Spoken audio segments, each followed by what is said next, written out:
did computer registers and we did the common bus system, right? Is there any problem in the common bus system or the description of the registers that we saw? No, ma'am. Okay, good. Did you all get the recording? Yes, ma'am. Yes, ma'am. Good. So we are just going to start with a small introduction to the registers and a common bus system. And after that, I'll be doing, because I want to do a couple of questions with you, which are not just important from the lab point of view, which are also important from the view of the theory exam. Okay, so before I do that, I'll just put on a video to revise the concepts that we've already discussed, right?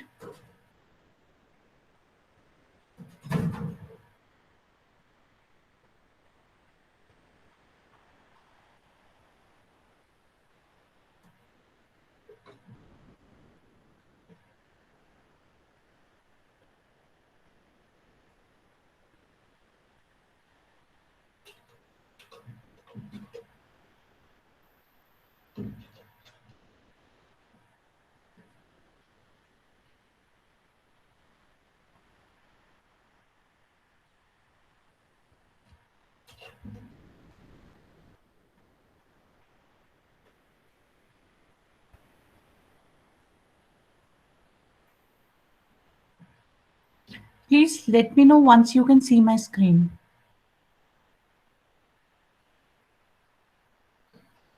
Is the screen visible to you? Yes, ma'am. Okay, Yes, ma'am. right.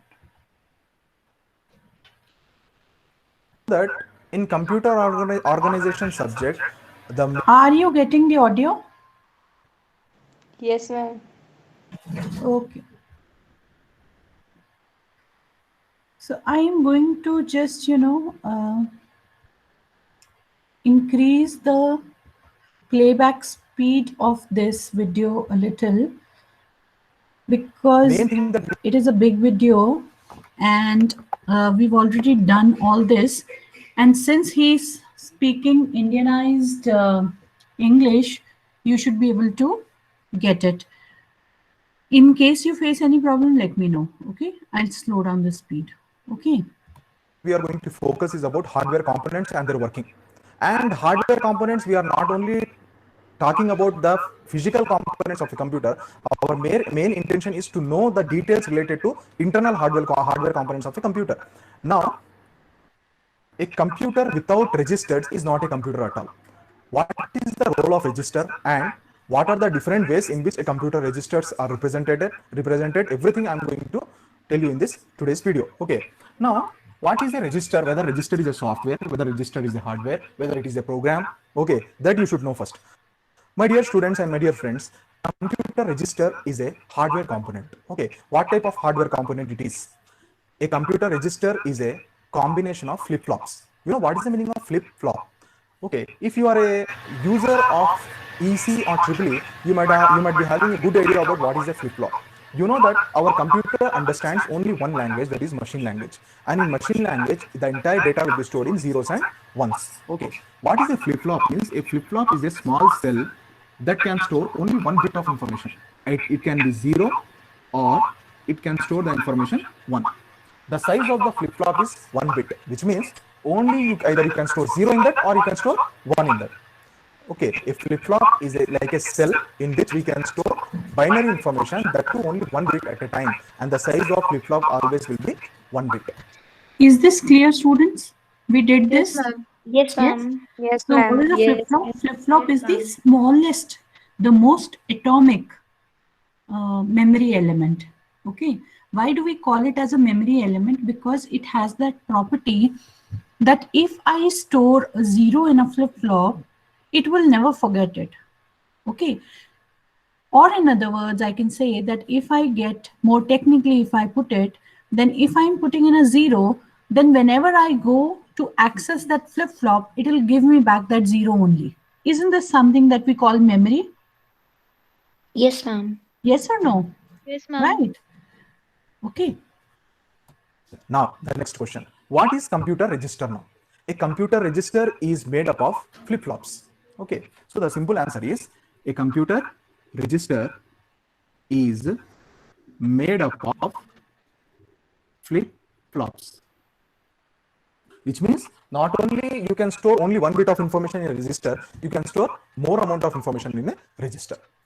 So the basic definition of a computer register is a register is a digital module or a hardware module in a computer which is used to store limited amount of binary information. You can't store Why are you gigabytes of late, information register. You can store a Devanshi? limited amount of information compared to hard disk or secondary storage devices in a computer. Now, what are the uses of registers and what are the different types of registers available in our computer? You know that the main purpose of registers is to store the data temporarily for the execution for CPU. You know, if our CPU want to execute some program, where our CPU will store the data, first the data will be available in hard disk. From hard disk it is brought to random access memory. From random access memory, temporarily the values of that data will be stored in CPU. You know that in CPU we are having three parts. One is ALU, arithmetic and logic unit, second one control unit, and the third place is registers. So in that registers, that data in a temporary fashion will be stored. Now you will get one information that the data in registers will be stored temporarily. Now the next thing, okay, we will store the data in a CPU temporarily in the form of binary information, that too in the registers. What type of registers are available in our CPU? Okay, there are many registers that are available in our computer, such as MAR, you know, memory address register. So these are some of the inbuilt registers already available in computer, and they are having their own specific purpose. You can't change the purpose of these registers. They have been defined in such a way that whatever the work allotted by our CPU, they will do that work only. So already there are many inbuilt registers available in our computer in the form Is there any problem up till now? No, ma'am. No, ma'am. of No, ma'am. a memory address register. Can I further increase the speed of this video if you are okay Yes, ma'am. with these concepts? Yes, ma'am. Yes? Okay, because I just wanted a quick recap. Let me know if it is Memory data uncomfortable register, to you. PC, IR, etc. Okay. Now, what is the structure of a register now? So here, my dear students, here when we are talking about structure of a register, we can represent the structure not in a direct way, but with the help of block diagram. In exam, if they ask you what are the different ways of representation of a register, you can write. Let us So see. this is not important This is the actually, register. you know. A register Here is he is represent- just saying that if whenever we need to represent a register on a paper, that is what he means. So that is very intuitive what he's talking about right now. He's saying put in a rectangle and then, you know, put in the name of the register there. Not very important. So I'm just moving forward, right?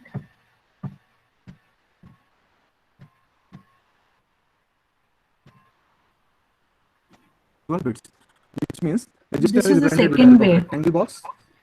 And what you need to write 0, 1, 2, 3, 4, 5, 6, 7. Okay, this is nothing but here I have not written any register name. Directly I have written what are the bits available in there. So which this means is 0, another 1, way 2, 3. he's telling you that we can represent a register on a paper, as in by showing its individual bits. So in this case, he is assuming that this register is 8 bits long. Okay. 3, 4, 5, 6, 7, which means but bits. Okay, 0 and so here if you want you can keep the register name. So this is another way of showing if he were to represent the same register this way, he would have put the lowest order. This is known as the lowest order bit and this is known as the highest order bit. Okay, you can see my mouse. Yes, ma'am. Okay, so he would have written 0 to 7 here. Okay, so this is another way of writing down symbolically putting a register's name on a paper. All these notations you will find somewhere or the other. We'll be using them. So you, in any case, you get introduced to these notations. They are also found in your textbook. Okay. 0 to 15 bits, which means you can start representing in two parts also, which means in parenthesis L, here in program counter in parenthesis H, which means this is 0 to 7, 8 to 15. See, students keep on coming in between, you know. Astha Vishnu, were you late last time or as well? I will stop admitting students who are late more than 5 minutes. Is this clear to everybody? You interrupt the flow of the class.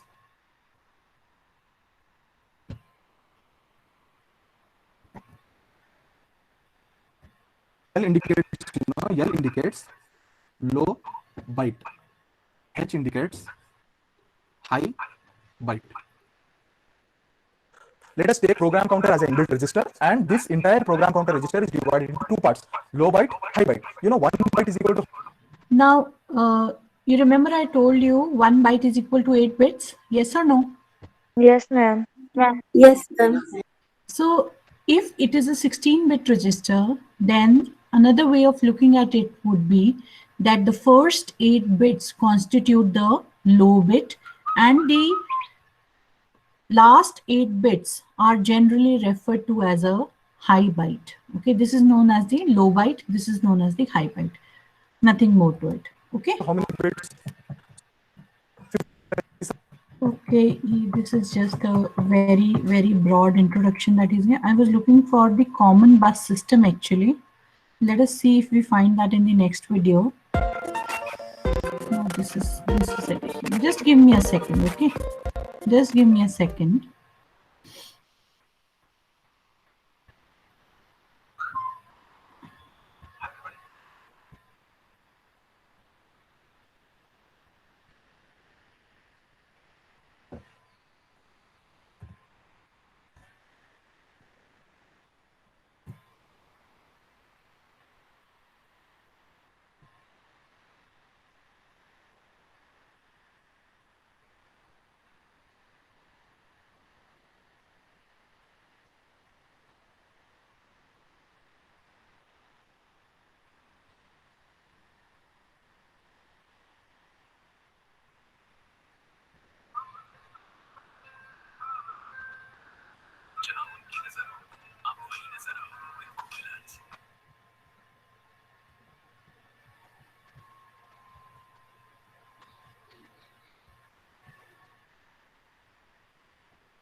Okay, there is another video.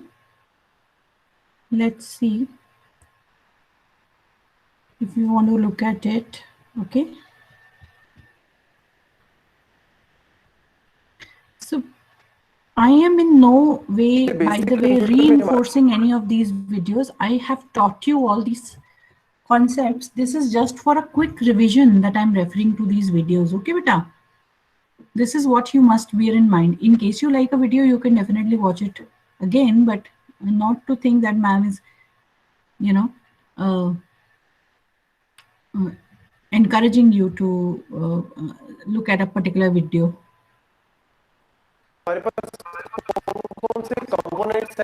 Again, I'm going to increase its audio speed by a minute.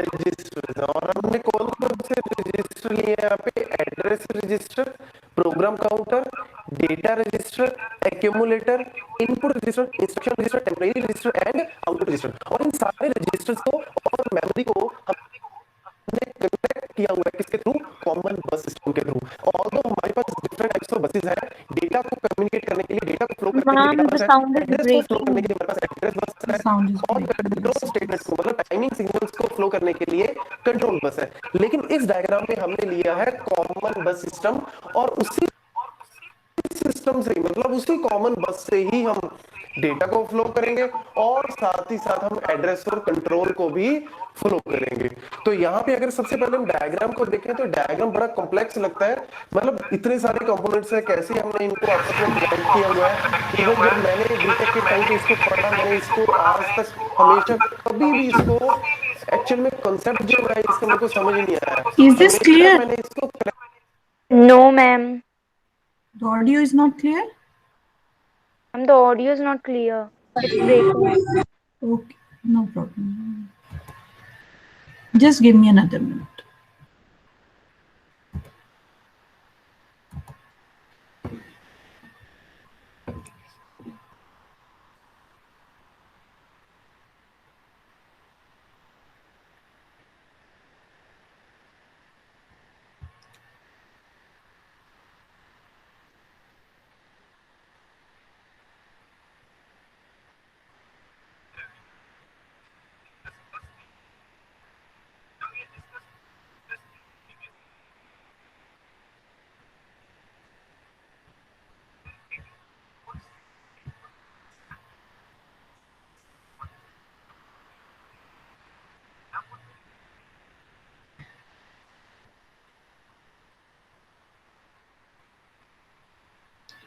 Okay, I'm not able to find. I don't think I like any of these videos actually.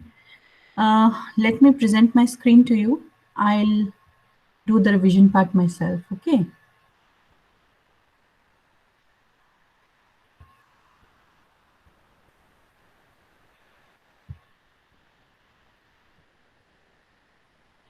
Okay. Can you see my screen, please? Yes, ma'am, it's Yes, visible. ma'am. Okay. So I'll just take 2-3 minutes to go over the common bus system once again so that we can answer some questions. I'm also taking this because this happens to be a very important component. As you will realize when you start doing your programs, so then, and there are also questions which are based on this in the theory paper, right? What you see on your screen is the common bus system. As we discussed last time, the 8 basic registers that we had discussed along with their functionalities are listed here. I took up their revision in the last class. However, if you still have a doubt, you can just stop me and ask me, right? You can also see on screen a memory unit and a bus. This is a 16-bit common bus. We had said it is a 16-bit common bus because our word length here happens to be 16, right? The number of bits in all the registers are as we had discussed in our last class, right? Now, these registers and the memory units, we said, have to be interconnected, obviously, so that the transfer of data can take place, yes or no? Yes or no? Yes, ma'am. But we had decided, we had discussed this, and we had decided that it would not be a good idea to connect them personally, right? Individually from, as in, one to one. So what do we resort to is that we lay down a common bus system. We put all these registers along with the memory unit in between, and then we put the contents of these registers onto the bus, right, to get their output. And whenever I need to feed some data into the register, I input those contents from the bus into the register and activate the load input. You can see the load input with most of the registers here, right? We had discussed these load inputs. So we activate the load input for that function, right? For putting the contents into the register. If I wish to read the data of any of these registers onto the bus, then I put in the binary equivalent of its decimal number in these selection lines S0, S1, S2. Yes or no? Yes, ma'am. Yes, ma'am. Any problem up till now? No, ma'am. Okay. What about the memory unit? Memory unit has the binary equivalent of 7, that is 111, and it also has 2 control inputs, namely a read input and a write input. So when I want to access something from the memory, what I do is I put its address in the address register only. Okay, why do I say only here? Because this is the only register which is authorized to interact with the memory unit. Okay, so you can see that there is a input going from the address register directly to the memory unit. Yes or no? Yes, ma'am.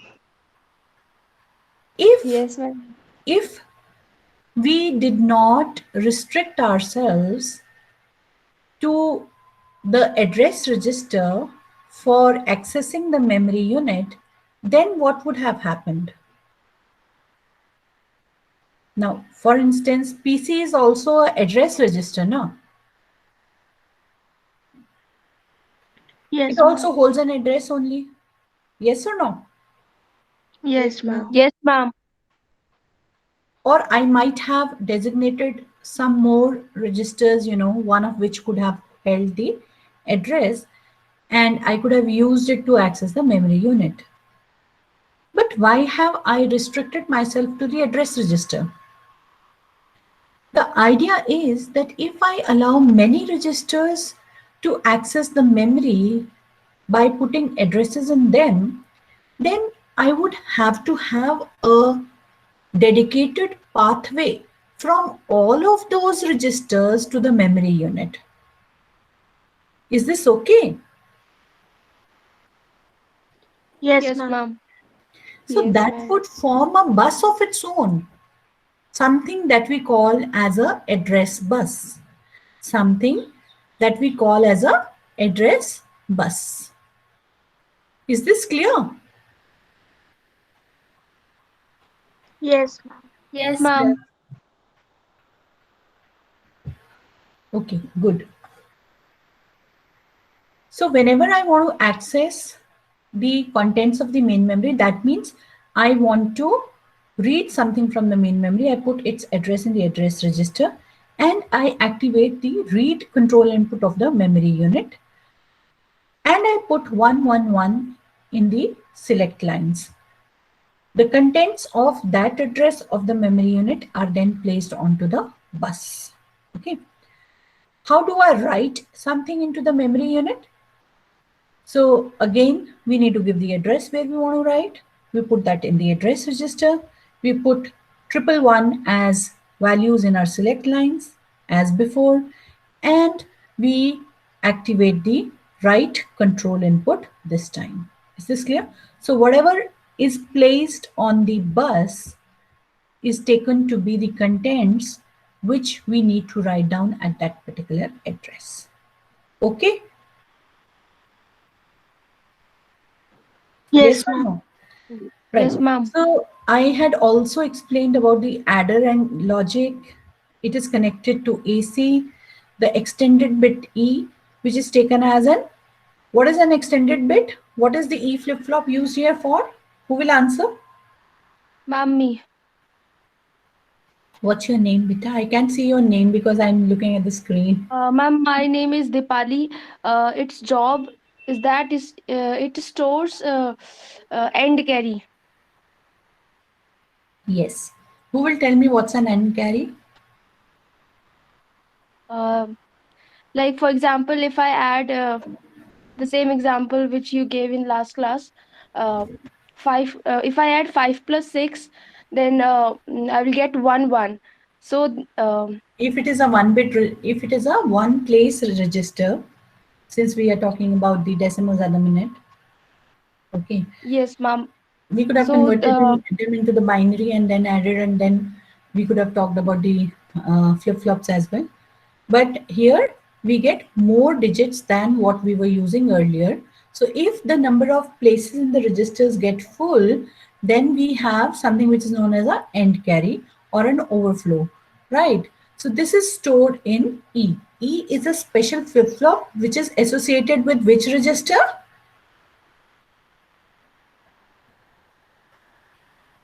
AC. It is always associated only with the AC, and it always stores just the highest order bit. Is this clear or not? Yes, ma'am. Yes, ma'am. We had also looked at the two registers, namely the input register and the output register in detail and discussed their functions. Okay, so let us move on to a couple of questions now that I want to do with you.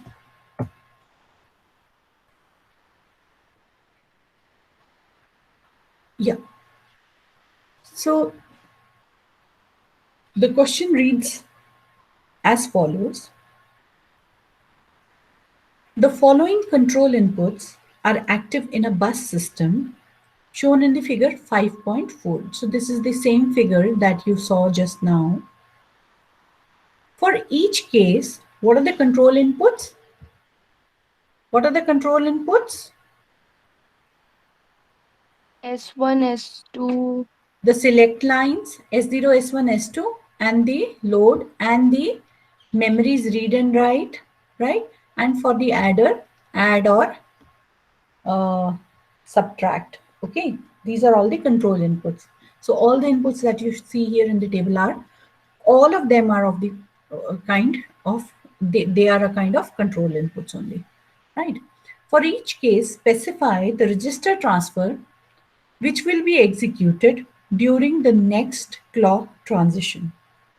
Okay, so what happens is, students, so if I put in, you remember I told you that there is also this clock here, yes or no?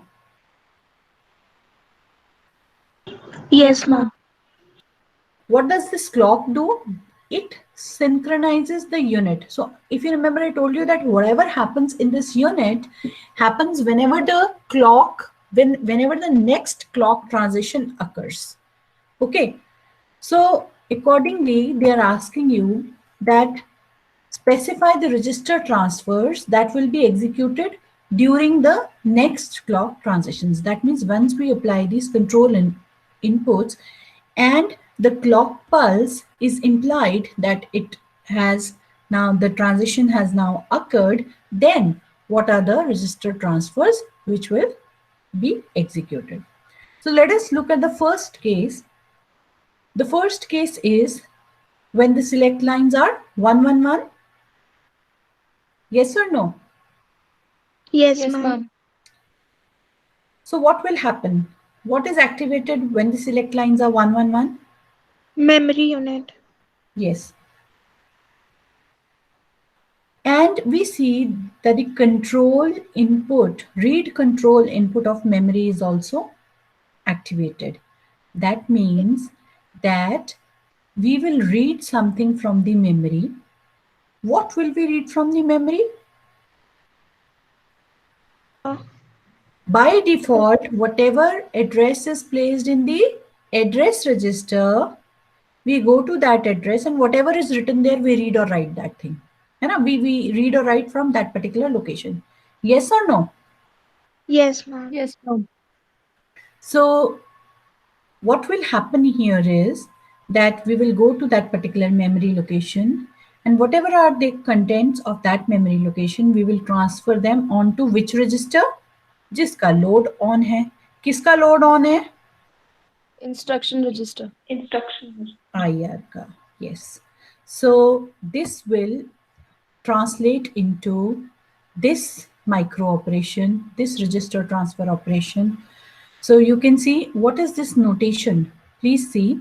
This means the contents of memory at the address pointed to by AR. Address pointed to by AR means you will be learning about the pointers in some programming language, maybe C++, you will be doing pointers. So what this generally means is that when we put this in a square bracket, it means that the address which is contained in the address register, that is taken, the value of that is taken, and the memory contents at that address are transferred into the, in this case, they are transferred into the instruction register. Is this clear? Yes, ma'am. So the memory is read onto the bus and then loaded onto the instruction register. Is this clear? Yes, ma'am. Let us look at the second example. So this is an example that I've taken from your book itself. So in your exam, you may find a variation of these questions. So they may change, sometimes the name of the register or the control inputs here. So you need to practice these kinds of questions. Okay. Let us look at the next part now. You will find this question itself in some question papers. If you pick up certain previous year question papers, you will find this question there.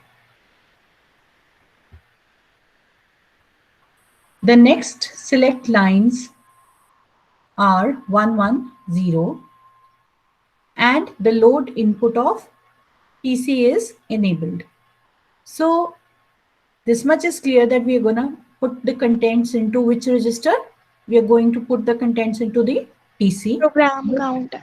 Yes, program counter. But which register Which register's content will be put into PC? Let's see that. 6. 110 is a binary equivalent of 6. 6, right? So the Temporary. TR or the temporary register is selected. Its content are put onto the bus and they are transferred into the PC when the next clock pulse strikes. Is this clear? Yes, ma'am. Yes, ma'am. Let's look at the next instruction now. So the next instruction enables the load of DR. So we will be transferring into the DR. Okay. And please see, write input of memory is also enabled here. Okay. So whatever this register is, which corresponds to 100, its contents will be placed on the bus. Okay. That is one thing that is going to happen. And then its output is going to be placed at two places. The first is DR and the other is the memory. It is Memory. also going to be written into the memory. So two things are happening here. Okay, let us look at which register corresponds to the select input. 100. 4. 100 corresponds to decimal number 4. So this is the accumulator. Okay, so you can see here that the accumulator's contents are transferred to DR and its contents are also being written to the main memory. Okay, yes or no? Yes, ma'am. Any problem up till here? No, ma'am. Let us look at the last case now. Now this is again a case which is a bit tricky because you will not find 000 as select inputs anywhere. Okay, if you see here, there are no register which has been given 000 as the corresponding decimal equivalent, right? So what do we do now? Let us look at the other control inputs to understand. We see that the load of register AC is enabled. And in the adder, add function is enabled. So what will happen here? Can somebody think and let me know? I've put on this diagram for your reference.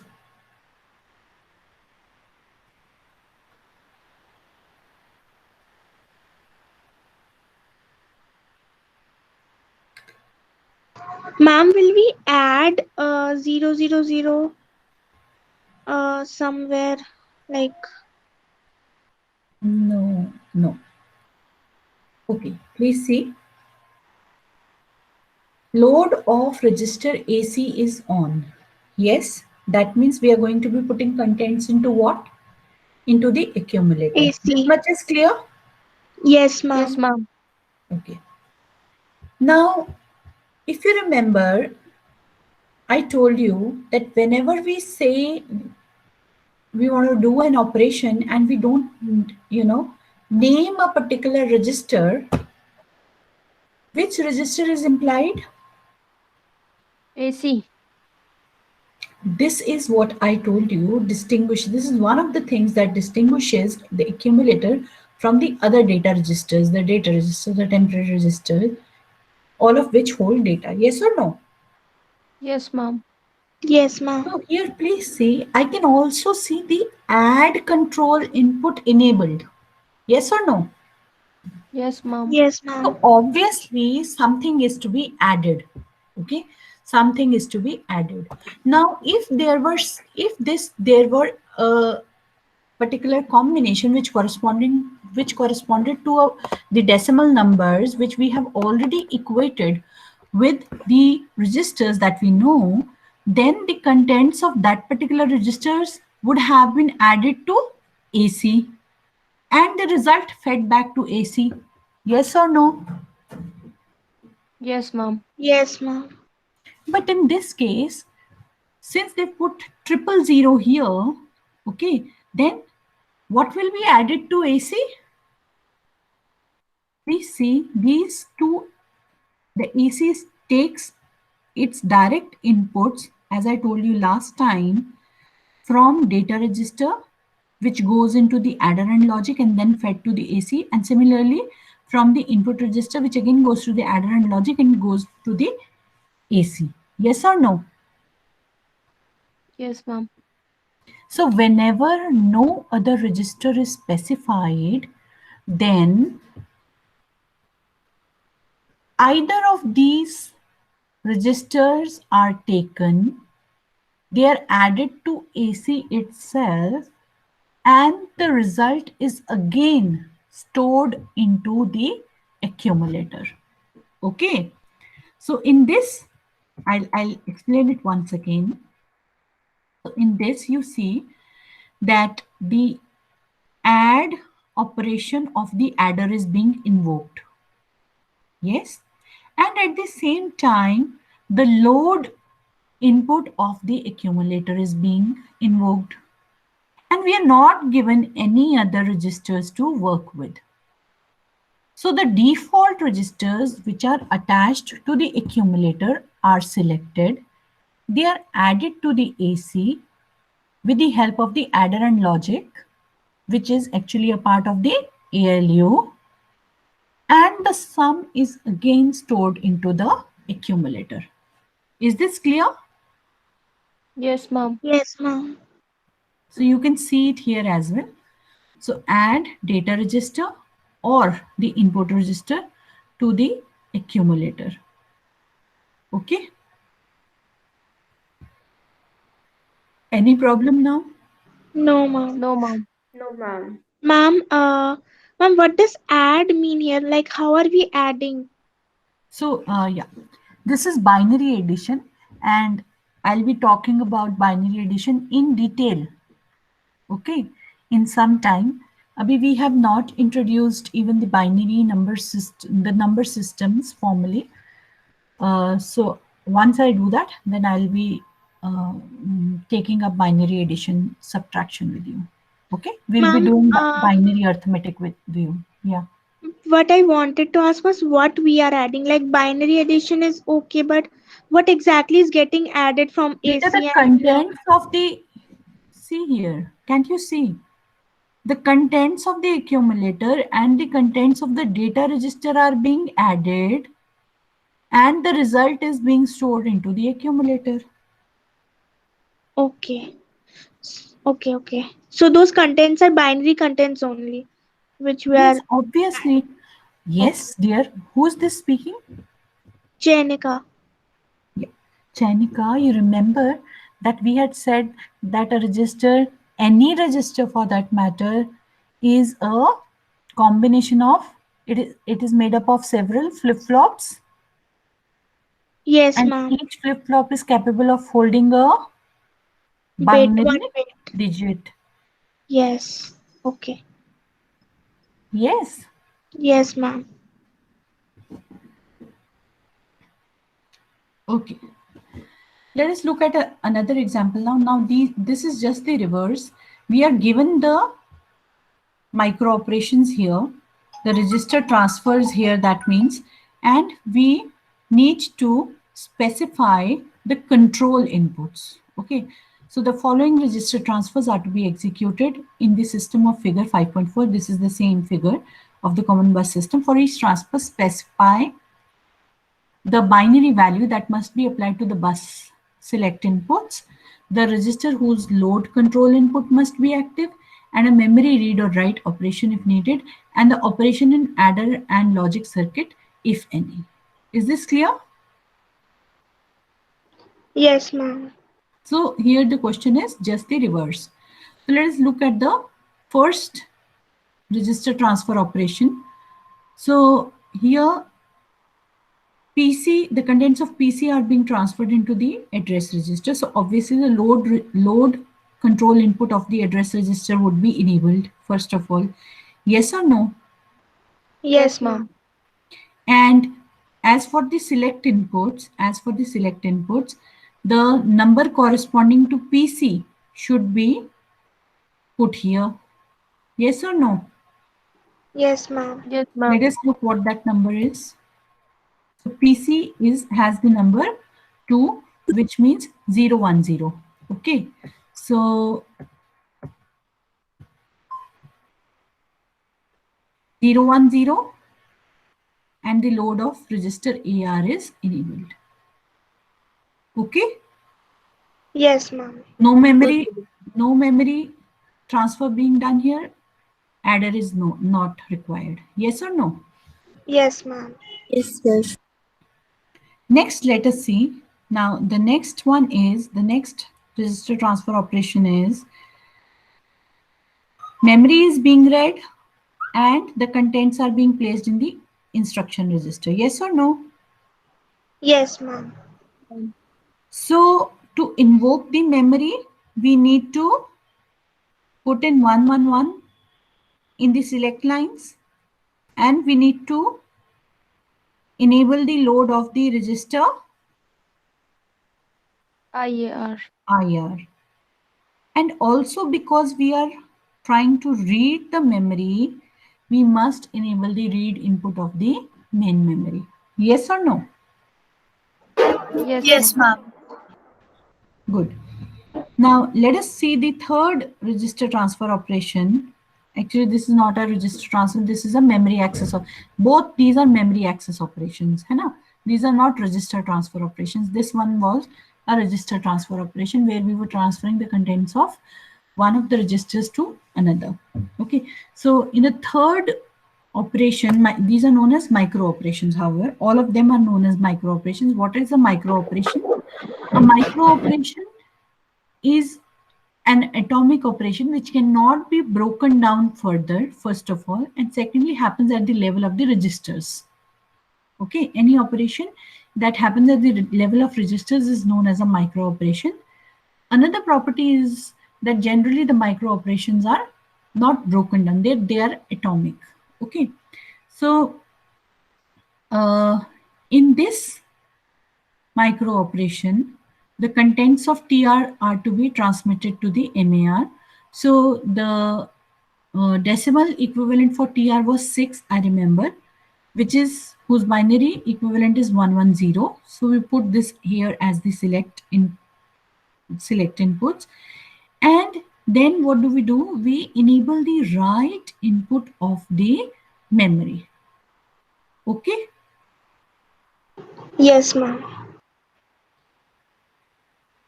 Now let us look at the next set of micro operations, DR and AC. So AC is going to DR and DR is going to AC. Okay. So in this case, eventually we are writing the contents into the accumulator. So accumulator had decimal equivalent 4 if you see here in this figure. So AC has a decimal equivalent of 4.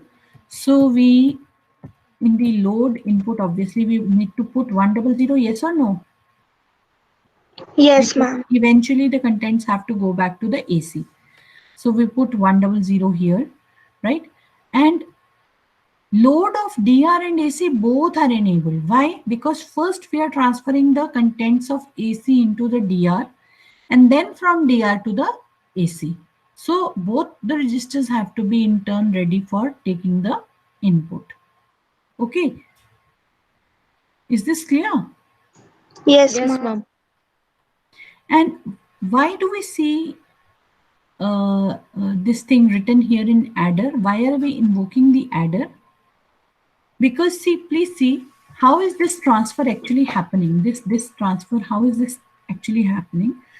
Both these transfers are actually happening simultaneously, as in, to say in the single clock pulse. How? Please see. First of all, when I select 100 and AC is selected, okay, AC is selected, it's whatever contents it had, they are placed on the bus. Okay, they are placed on the bus. Now, in the same clock pulse, now the bus contains the contents of the AC, right? Now,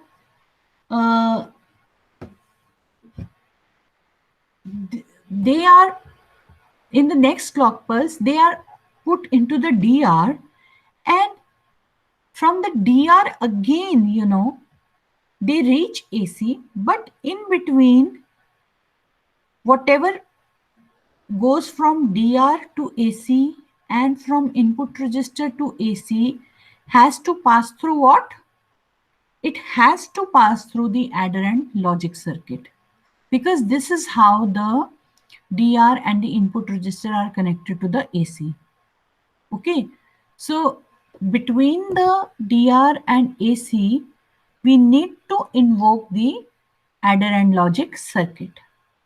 Even though we are not performing any arithmetic or logical computations, we may just be transferring the contents. Okay, this is the most simplest case, when we are just transferring the contents. In other cases, you know, this could have been that DR is being transferred to AC. Okay, and then some computation is done here, and then the data is done, is transferred back to the data register. Okay, but in this case it is just being plainly transferred. So हमें कोई उसमें परेशानी नहीं है. This is just an attempt to confuse you. So we have no problem if they are not performing any operation. Yes or no? But the output path will not change because it is connected like that internally. Okay, so that is why when the contents are from the data register, first the contents of AC are selected because 4 is given in the select lines. They are put on the bus. Okay, and in the same clock pulse, they are transferred into the data register. Yes, this transfer is complete. Now, during the same clock pulse, the data register, because it is directly connected with AC, but connected through adder and logic circuit, its contents are passed to the AC back. But the adder and logic circuit, it gets invoked. Okay, so somebody might ask, as I told you, that why, you know, this adder and logic circuit is being invoked, though we are not doing any arithmetic and logical micro operations. We are not doing them in this case, only in this case that the question that you're seeing.